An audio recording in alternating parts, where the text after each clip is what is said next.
Jorge Bolio, Mérida, México, desde el despacho Jorge Bolio Arquitectura, dedicados al desarrollo y construcción de proyectos arquitectónicos integrales de diversas escalas y presupuestos, preparados a aportar soluciones creativas con el mayor respeto a las preexistencias y a las necesidades del usuario. Conformado por arquitectos jóvenes, el taller tiene la filosofía de desarrollar ideas de una manera integral, con un equipo multidisciplinario para generar respuestas puntuales a problemas específicos. Jorge Bolio Arquitectura ha recibido la Medalla de Oro en la 7ª Bienal de Arquitectura Yucateca con la obra Taller de Arquitectura en 2007 y la Medalla de Plata en la 10ª Bienal de Arquitectura Yucateca con la obra Campus University City en 2013. Él es idea proyectual, él es escala, él es Jorge Bolio. Algo que creemos fundamental en la oficina es el respeto del tiempo. Yo creo que todos tenemos clientes como los de Montor. Todos nos van a decir que el proyecto lo necesitan para mañana. Todos nos van a decir que los recursos son pocos, ¿no? Pero tenemos que darle tiempo al proyecto. O sea, a mí se me hace muy difícil trabajar con prisa. Se me hace muy difícil trabajar con presión del cliente. Y por lo consiguiente, yo como recomendación le digo, sí, pero te lo entrego en tal fecha, ¿no? Yo creo que por eso no tengo tanta chamba. A muchos clientes no les interesa eso, ¿no? A mí sí. Y me lleva mucho tiempo deshebrar el problema arquitectónico y poder dar una solución apropiada. Creo que la arquitectura merece eso. Ese proyecto fue el primero que hicimos. Es un centro cultural que está en la zona arqueológica de Cobá. Estuvimos en 2004, más o menos recién egresados. Y pues no había mucho más que hacer. Entonces, en este proyecto tuvimos oportunidad de dedicarle tiempo. En ese momento tenía yo un socio. Y pues no había compromisos económicos aún, recién graduados, sino había el único y genuino interés de hacer arquitectura. Y algún cliente nos solicita hacer no es un centro cultural, así le decían ellos, pero en realidad es una asociación que difunde la cultura maya a través de dijes y jeroglíficos para los turistas, ¿no? Voy a cambiar de mano. Este es el lago de Cobá, toda esa es la zona arqueológica. Y este es el punto de acceso. Este es como están los estacionamientos, de una manera muy rudimentaria. Y teníamos este terrenito aquí longitudinal que tenía cierta conexión con este lago, ¿no? No teníamos ni una conexión con la zona arqueológica. Y una de las condiciones que tenía el sitio era una gran roca, ¿no? Una laja de unos 1,20 más o menos, que no nos permitía hacer una construcción tradicional o no tradicional, convencional. De tal forma que la propuesta surge a partir de 2 muros. Aquí es también cuando me convenzo de... Nosotros ya no construimos, pero sabíamos que teníamos que construir. En cierto punto creo que todos los arquitectos deben construir en algún momento, deben saber construir. No lo hacemos ya porque no nos gusta la parte administrativa de la obra, que es otro problema, ¿no? Pero nos aventamos a construir esto. Cobá está a 3 horas de la ciudad de Mérida. Había que ir pues prácticamente todos los días, ¿no?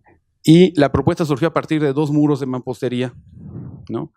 Que soportaban una estructura metálica muy ligera y elevada del piso para evitar, número 1, el tema de la humedad asentada sobre la roca, y número 2, el periodo de inundaciones de la zona de Cobá, ¿no? Esos lagos en temporada de lluvias suelen inundarse hasta el nivel de la roca, ¿no? Entonces eran condiciones que había que tomar con tiempo. Son decisiones de esas condiciones que había que tomar con tiempo. Y el resultado fue algo muy sencillo. O sea, eran las condiciones intelectuales que teníamos en ese momento. Teníamos 2 años de habernos graduado. Por supuesto que yo creo que aún no sé si amor sería muy presuntuoso decir que comprendemos el espacio al 100%. Yo creo que el espacio, yo personalmente lo voy a seguir aprendiendo, ¿no?, en el transcurso de mi desarrollo profesional. Pero ese fue el primer ejercicio donde empezamos a entender el tema del sitio, de la naturaleza, de la luz. Y el tener poco trabajo y poder dedicar tiempo, ese tiempo se empezó a traducir en un pensamiento y en una limpieza de elementos que a lo mejor con las prisas no pudiéramos habernos dado el lujo, ¿no? Entonces, ya había momento de empezar a modular, ¿no?, ese tema de…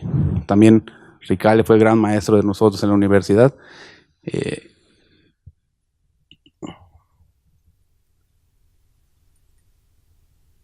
Ya no. ¿No? De tal forma que la propuesta fue muy sencilla, fueron estos dos muros que soportan una plataforma y una losa, ¿no?, y una escalinata. Los recursos también no eran excesivos, ¿no? Y la propuesta incluía esta mesa que era el gesto hacia, ¿no?, era el gesto de esta ventana hacia el lago, que era la única referencia que teníamos, ¿no?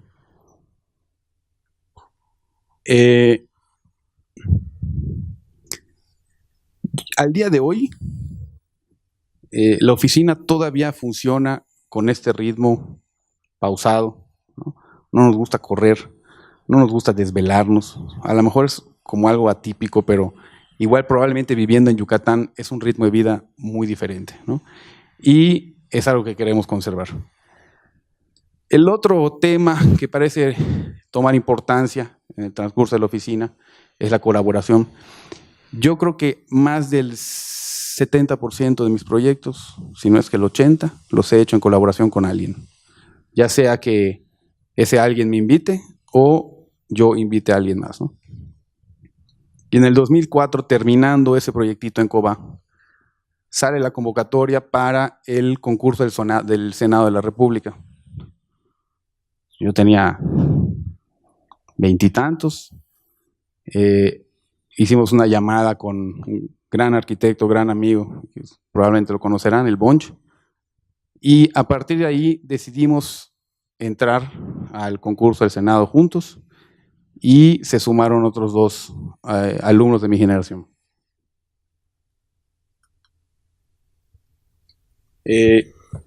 Definitivamente habernos llevado a este concurso no iba a ser posible si no hubiera sido con el equipo que formamos.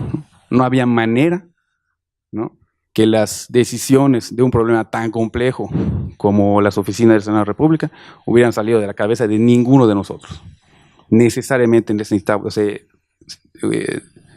teníamos que hacer esa colaboración. Y también como colaboración, creo que también es un ejemplo en función de que no fue un concurso fácil. Se tuvieron que poner de acuerdo muchas personas, ¿no?, para llegar a esta decisión.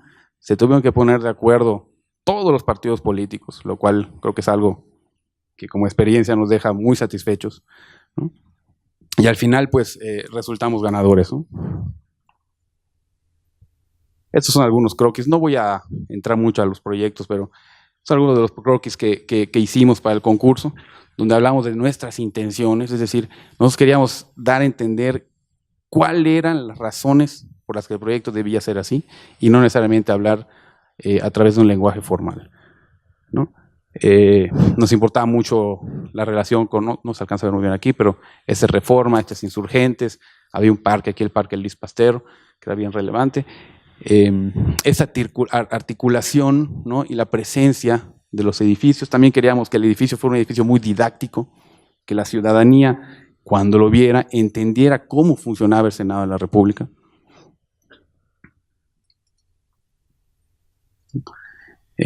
Y pues una de las ideas fue darle su propia identidad a cada uno de los volúmenes, ¿no? Había un gran patio articulador, al cual se accedía ya sea de Reforma, de Madrid, de París, los accesos de servicios y un acceso hacia el Parque Luis Pasteur, ¿no? Todos esos accesos confluían en este centro y a partir de este centro nos distribuíamos a los edificios ya particulares.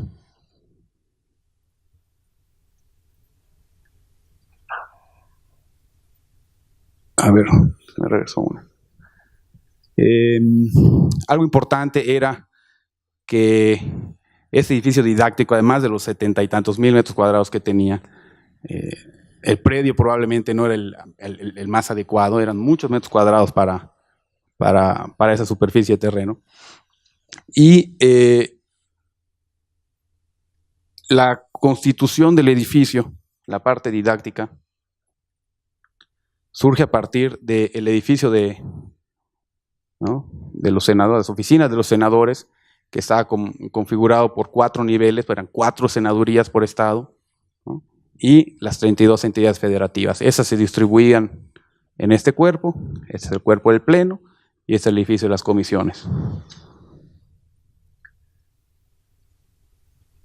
Algo bien importante en el tema de la superficie es que los 74,000 metros cuadrados no queríamos que se desbordaran a la calle. Ese era un tema de escala y de condición de ciudad que queríamos respetar, de tal forma que este es el corte donde el edificio es más extenso, son los 2 cuadrantes, tanto de la elipse del pleno como de la elipse de la oficina de los senadores, pero solo en estos puntos tangentes es donde el edificio se pega a la calle. Procuramos remeternos en todos los casos y hacer taludes, ¿no? para el edificio, tratar de lanzarlo lo más hacia atrás que se pueda, de tal forma que no cayera sobre la ciudad y no tuviera un problema de escala. Este es el patio distribuidor, ¿no? Las oficinas de los senadores, torre de comisiones, algunas circulaciones interiores, salón del pleno. Estas son las circulaciones de las torres de las comisiones, circulación de oficinas de senadores. Ahí yo creo que comienza una idea de que trabajar solo no necesariamente es mejor que trabajar con alguien, ¿no? Y empezamos a formar una serie de alianzas con arquitectos mayores a nosotros y menores a nosotros. Tanto en el primer proyecto como en el Senado de la República, como en el que vamos a ver a continuación, también está expresado de una manera a lo mejor no tan clara, pero somos un despacho donde el orden es relevante, el orden del trazo, el orden de la geometría, el orden de los procesos, ¿no?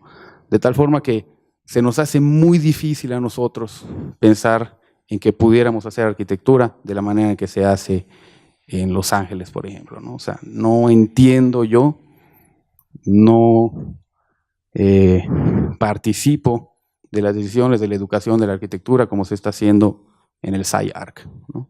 Yo no sé si ustedes conocen algo de eso, pero me parece que los fundamentos de la arquitectura son los mismos hoy y han sido así siempre, ¿no? Difícilmente creo que vayan a cambiar. Estos departamentos estos ya pasaron unos 10 años más o menos a partir del tema del Senado, el tema del COBA, y los hago en colaboración con un par de jóvenes arquitectos, Lavalle Peniche, ¿no? Ellos me hacen la amable invitación de colaborar en este proyecto. Y no era la directora, pero a lo mejor eran familiares. No había tiempo, no había dinero y muchas condiciones que apremian al proyecto, ¿no? De tal forma que, ¿cómo hacemos un edificio que sea económico, que responda de manera prudente a las condiciones del lugar y que no sea un edificio formalmente, donde su forma no sea su atractivo principal, que finalmente muchos desarrolladores inmobiliarios eso es lo que quieren? Ellos quieren ese render para poder vender o rentar su propiedad, ¿no?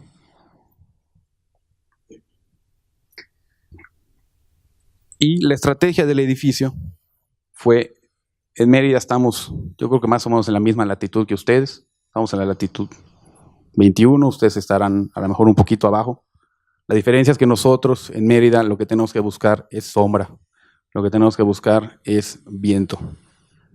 Entonces, el edificio se plantea al centro, de tal forma que las áreas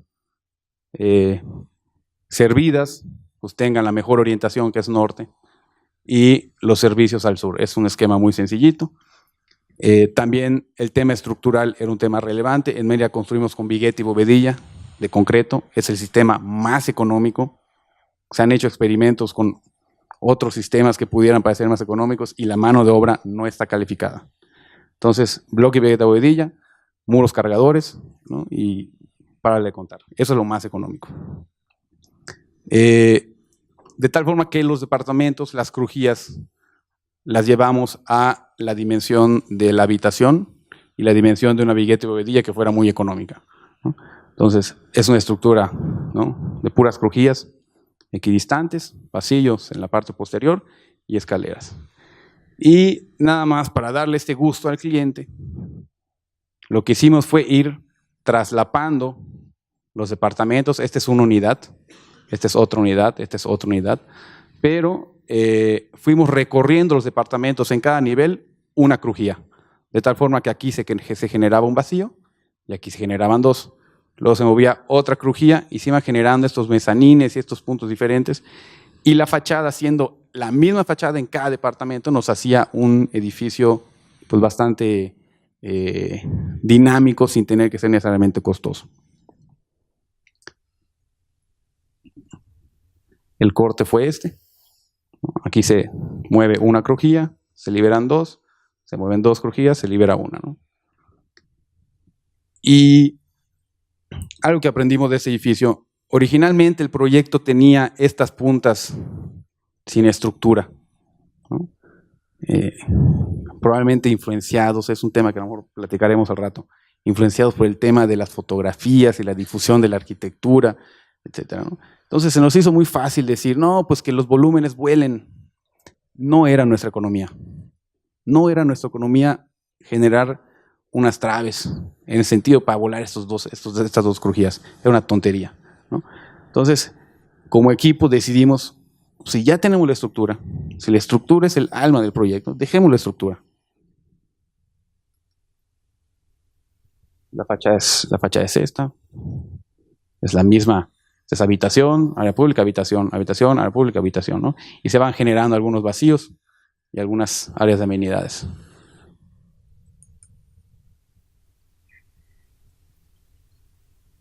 La parte posterior.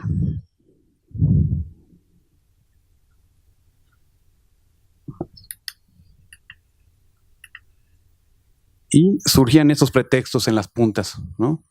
Habían departamentos que tenían una habitación y que podían tener estas posibilidades de contacto con la ciudad. Muy sencillos. Y otra experiencia importante fue entender el tema de los recursos. Nosotros pues después de haber hecho el Senado, hubo oportunidad, todos como equipo, pues invertimos algo de nuestro dinero en lo que nos importaba, ¿no? Yo afortunadamente pude hacerme de un terreno de 6 metros por 30 metros y hacer la oficina. Sin embargo, no era un dineral lo que teníamos, ¿no?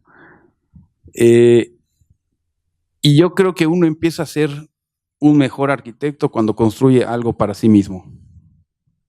Es muy difícil al principio entender el valor de la lana, ¿no? Pero cuando es tuya, híjole, te vuelves un maestro, uno así, ¿no?, del oficio, y cuentas los bloques, cuentas las varillas, cuentas los metros lineales de cadena, ¿no? Y empiezas a ver si tu dinero realmente da. Eso difícilmente lo hacemos cuando hacemos el proyecto de alguien más, ¿no? O sea, como que la conciencia entra por allá. Y pues también es un pasito más para entender este tema de la arquitectura. También en este ejercicio entendimos el recurso del espacio. Entenderán que en Mérida el sol es un tema relevante. el norte está aquí hacia abajo.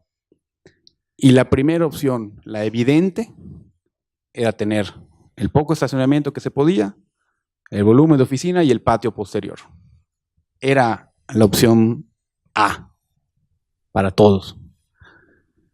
Pero decidimos que si lo que teníamos era poco espacio, no podíamos dejar el espacio que nos quedaba al fondo del terreno y que funcionaran únicamente como una perspectiva desde el interior de la oficina. De tal forma que en vez de apostarle al oriente, nos echamos el volumen para atrás y nos abrimos al poniente. Es una cosa probablemente absurda en una ciudad como Mérida. Pero yo creo que los arquitectos no nacen siendo arquitectos. Yo creo de verdad que el arquitecto nace a partir de una chamba constante y creo que para hacer un buen proyecto, yo creo que los grandes arquitectos, la mayor habilidad que tienen es saber discriminar dentro de la infinidad de condiciones que hay en un proyecto. ¿Cuáles de esas condiciones? Una o dos condiciones son las más relevantes. El que tenga la sensibilidad para discernir y seleccionar esas condiciones, el proyecto ya se resolvió, ¿no? En este caso, el poniente, en la ciudad de Mérida, no era el tema más relevante.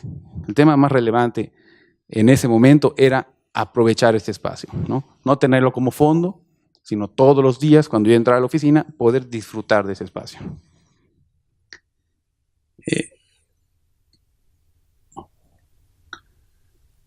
Al final es una oficina muy sencillita, ¿no? Tenía esta área de trabajo, un área de juntas, unos servicios atrás, un pequeño mezanín. Y a través de un amigo que tiene una empresa de prefabricados, conseguimos unas losas que nos salieron muy económicas, ¿no? Y decidimos usarlas. Y decidimos, evidentemente por tema de recursos también, pues como les dije hace un momento, contar bloques, ¿no? Esto fue un principio de economía que al final resultó en una gran experiencia espacial, porque la oficina se convirtió en un gran escalímetro, ¿no? O sea, la oficina, cuando el cliente llegaba, oye, pero ¿cuánto mide mi habitación?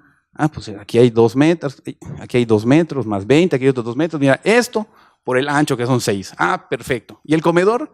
Ah, pues el comedor son 3 módulos más el ancho. Ah, perfecto, ¿no? O sea, fue un gran escalímetro, lo cual creo que es bastante útil. Temas sencillos, la parte de los servicios, el mezanín. Y luego empiezan a suceder estos eventos. Hace poco tuve una reunión de diseño y otro colaborador me dice, hay que buscar los rinconcitos para el Instagram Moment. Me pareció terrible hacer arquitectura buscando rinconcitos para el Instagram Moment, ¿no? Pero ahora que está preparando la presentación, encontré 2 o 3 fotografías que tomé incluso antes de tener Instagram, yo creo.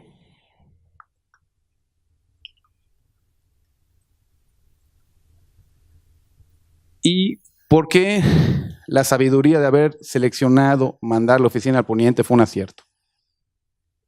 Antes de techar la oficina, el vecino de al lado, que era hermano del dueño de este predio, me dice, ¿te interesaría comprarme mi terreno? Lo quiero vender. Pues, ¿qué haces? ¿No? Empiezas a pedir recursos, pides prestados, el terreno había que comprarlo. Entonces logramos comprar el terreno de al lado y estuvo baldío un buen rato. El haber tomado la decisión de echar la oficina para atrás nos permitió que este espacio fuera el vestíbulo de este terreno. Es decir, en este terreno no hicimos un acceso, sino que lo ocupamos prácticamente al 100%, y el acceso fue este patio que habíamos organizado varios años antes. Y también por temas de economía, como arquitectos creo que todos sabremos los altibajos que puede tener nuestra profesión. En algún momento, yo con la esposa de esas épocas que dices, ¿y ahora qué hacemos? Ya con niños, no hay ingresos. Pues tenemos que tener un plan B, ¿no? Y decidimos vender la casa que teníamos y construir estas 2 oficinas. Con los recursos de la casa, construimos esas 2 oficinas para tener un ingreso fijo y algo de tranquilidad. El problema estaba en que este terreno era un poco más corto, ¿no? Teníamos esta plaza y nos quedaban 2 volúmenes, queríamos continuar con esta plaza como vestíbulo y nos quedaban 2 volúmenes disparejos, ¿no? Para temas de rentas, pues nos quedaba,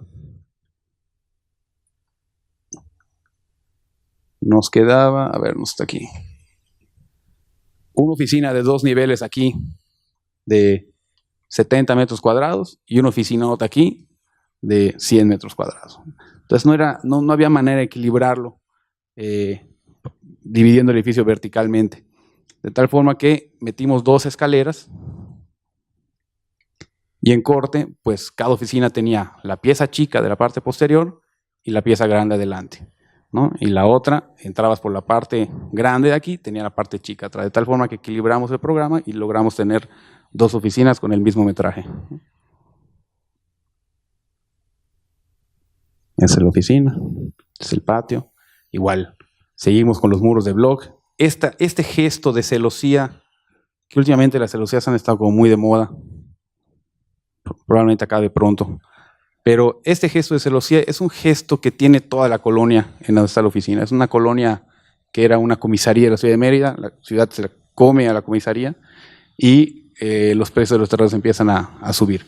Pero hay mucha construcción de escasos recursos y este tema es repetitivo en esas casas, ¿no? Es el mismo bloque de concreto y pues para no comprar tantos bloques, los que vivían ahí, pues separaban el muro, hacían esto, permitían la entrada de luz y ventilación.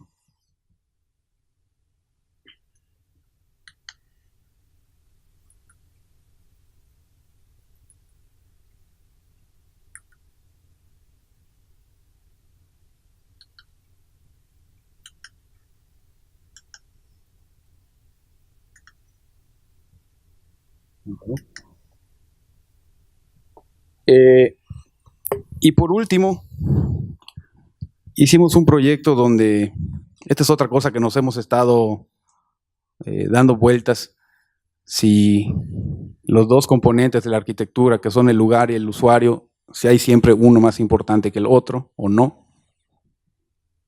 Y la verdad yo creo que hoy por hoy los edificios cambian de uso muy rápidamente. Es decir, los usuarios ya no están en la misma casa 20 años. La usan 4, se mudan, ¿no? Los edificios cambian de restaurantes a oficinas o departamentos, a consultorios. Y me ha estado dando vueltas este gusanito en la cabeza donde a lo mejor hoy, con las dinámicas de nuestra vida, el lugar probablemente sea un concepto mucho más relevante a lo mejor que el usuario. No sé si esto genera alguna polémica, pero el lugar ahí está y ahí estará, ¿no? Y nosotros pues finalmente nos estamos moviendo. Este fue un proyecto que hicimos, ya se me olvidó el año, hace un par de años. Es un desarrollo turístico que está en Chocholá, está a unos 20 minutos de la ciudad de Mérida. El desarrollo no lo hicimos nosotros, pero afortunadamente el constructor, que es amigo nuestro, que era socio o colaborador, pues logramos pujar para hacernos de este pequeño restaurante, ¿no? Y que nos encargara el diseño. Ese es como todo el conjunto del hotel. Hicimos nosotros el control de acceso y esta pequeña pieza aquí es donde está el restaurante, ¿no? Aquí están todas las villas de Chablé Resort. Hay un cenote, la casa principal, etcétera, ¿no? Y estaba la casa de máquinas. La casa de máquinas, vimos en la mañana un tema de una hacienda. Las haciendas enequeneas en Yucatán son siglo XIX, siglo XX. La economía en Yucatán proliferó. Había mucho dinero en Yucatán. Se deforestó toda la península, eso también hay que decirlo. O sea, este negocio del oro verde del Enequén deforestó toda la península. No hay vegetación original en Yucatán. Es una vegetación secundaria ya. Y esta hacienda, todas las haciendas había una ley que a los propietarios no les permitían tener más de cierto número de hectáreas, ¿no? De forma que los empresarios pues lo que hicieron fue darle más hectáreas al Amante 1, al Amante 2, al Amante 3 y tenían grandes conjuntos hacendarios donde había una hacienda principal. y se conectaban por estos, como aquí había una referencia de estos arcos, ¿no? Y esa era la casa de máquinas. En la casa de máquinas es donde estaba la maquinaria para desfibrar el enequén y sacar pues este producto, ¿no? Que fue tan útil. Estando en el lugar, nos dimos cuenta de las propiedades de este espacio, que era un paso. Esta es la casa de máquinas, esta es pues los vestigios que habían de esta casa de máquinas, ¿no? Que probablemente había un tanque de agua elevado, ¿no? Y había esta conexión, y sabíamos de la necesidad de generar este espacio o hacer una pausa para generar el acceso del restaurante.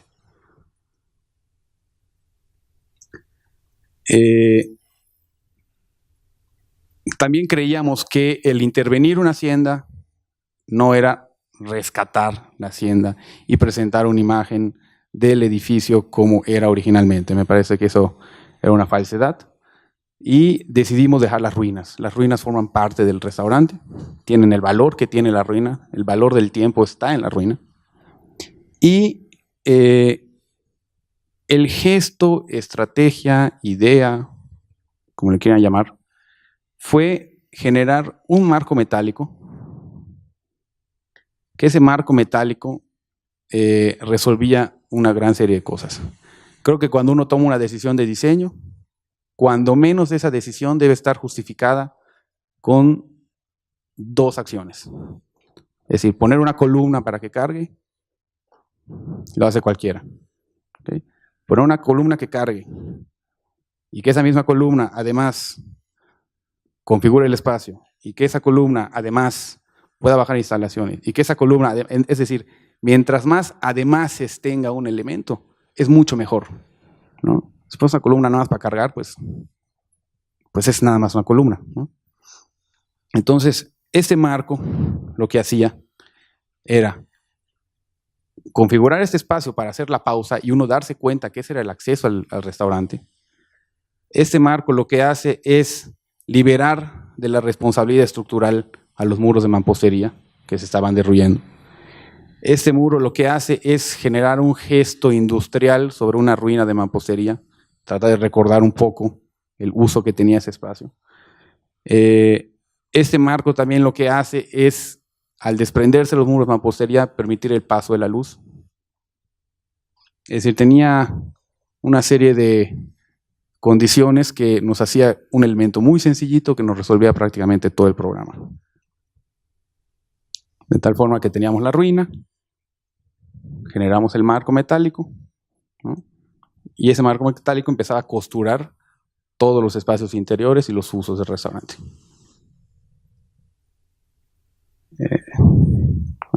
¿No? Estas son las ruinas, este es el marco y esta es la independencia estructural y las entradas de iluminación. ¿Se fijan? Todos estos elementos se separan de la ruina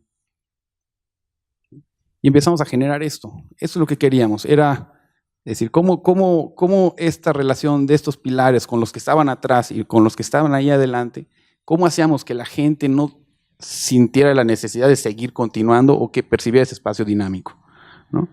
Y esta pieza lo que hacía era contener el espacio sin encerrarlo, ¿no? Aquí es la plaza de acceso, ¿no? Y empezar a generar estos contrastes entre siglo XIX y 2016. Estos son los salones, las crujías, ¿no? Que se van generando y esta circulación que ya existía, pues dejarla, ¿no? Este restaurante tiene la colección más grande de botellas de tequila, según entiendo, tiene más de 3,000 botellas de tequila y era un pretexto también para configurar el espacio. El salón principal.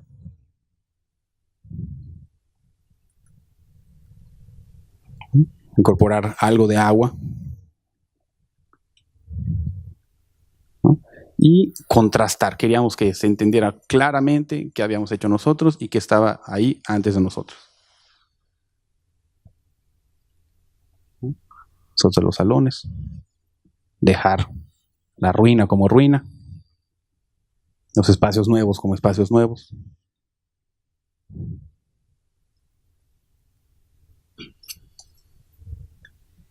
Y también hay una enseñanza en este proyecto donde, ahora que veamos la importancia de la docencia, me está tocando la noble tarea de dirigir la Escuela de Arquitectura y Diseño de la Universidad Marista.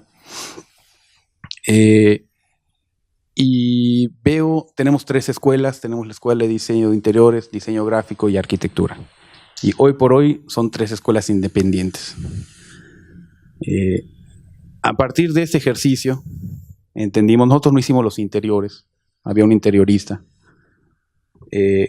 que tenía ventaja hacia el cliente sobre nosotros, es decir, tenía mucha mejor relación con el cliente que nosotros, y se tomaron decisiones sobre el espacio que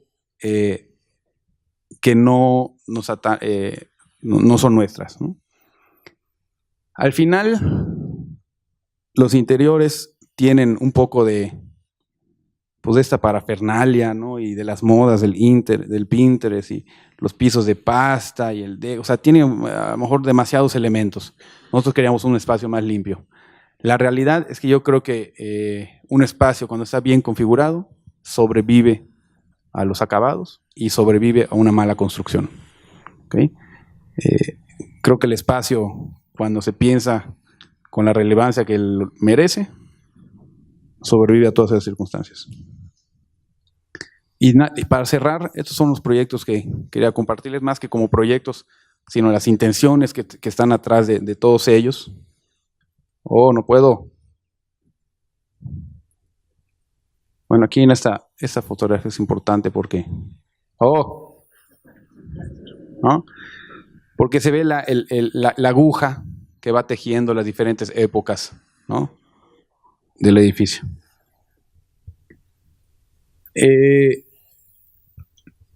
Como maestro, como director ahora, me encuentro en la difícil tarea de perseguir alumnos para que asistan a estos eventos.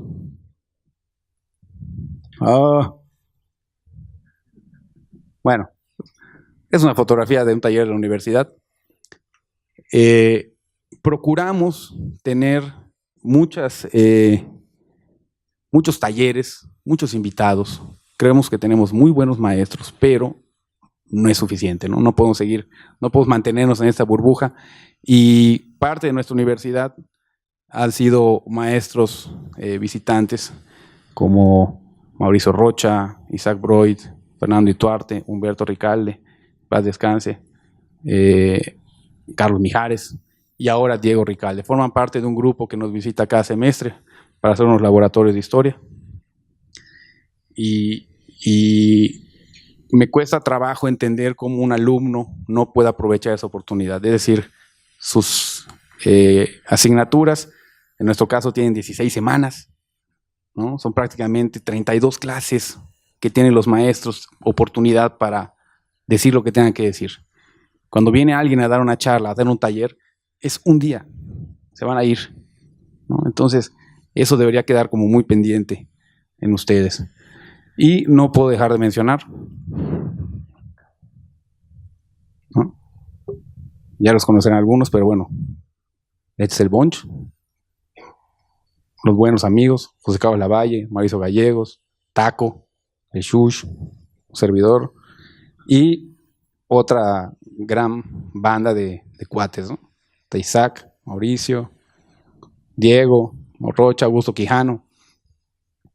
Si hay algo en Yucatán que de los que nos sentimos orgullosos y que mucho tiene que ver con esa colaboración, es que somos muy buenos amigos, ¿no? Y es muy fácil trabajar entre nosotros. Es una condición casi única, por lo que he escuchado en una buena cantidad de ciudades, ¿no?